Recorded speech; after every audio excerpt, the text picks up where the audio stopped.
Hey there, welcome to the Science of It. I'm Eric Burris, joined by Zachary from the Orlando Science Center. And Zachary, who knew you were an artist, but scientifically artistic? Yes, of course, here at the Science Center, we're going to add A to our STEM called STEAM. Yep. But instead of playing with steam, we're actually going to burn some wood today. Perfect. Yeah, so we're going to cause really tiny micro combustions all across the surface of our wood to create some beautiful art pieces. Yeah. So there's lots of different ways we can burn wood. Yeah. And the first one, the one that we're doing in the Hive this month, presented by the Isaacs family, is going to be using just a wood burner right here. This basically reaches about 850 degrees Fahrenheit. Oh. So already starting off pretty hot. Yeah. And when you drag it across the wood, it's going to start causing that combustion. Yeah. Now, combustion is, of course, just breaking down the carbon. It's going to release carbon dioxide, some water vapor. The ash, of course, is going to be like magnesium, phosphate, stuff like that. So you can go ahead, pick up the wood burner. Be careful. Don't touch the metal bits. Yep.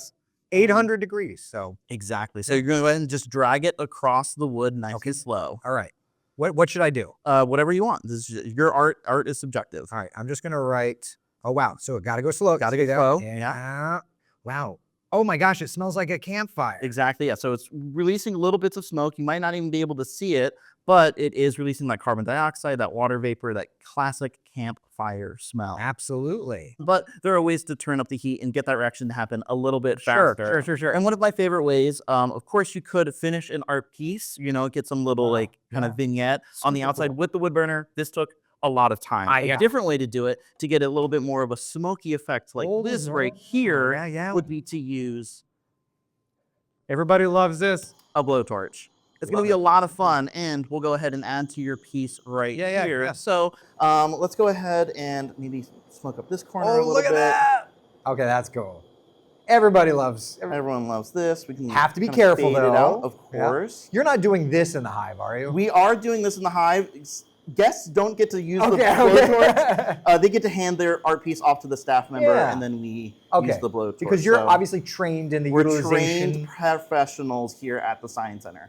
And we'll have it go right on up to the top. You added a certain je ne sais quoi to it. Je ne sais quoi, a little combo art piece. And finally, our last way that we can actually go ahead and create some cool art is with a laser cutter. So this is going to be taking maybe the handmade work out of it. This is obviously a computer generated. Right. And so we can basically take our vector of our Spark STEMfest logo and we're able to put it through a laser cutter. And it's shooting a high-powered carbon at it and burning that wood ever so softly and carefully. So we can't leave here showing off all of these amazing art pieces and not let you go home without one yourself. Okay. Right over here, we actually have the WESH 2 logo.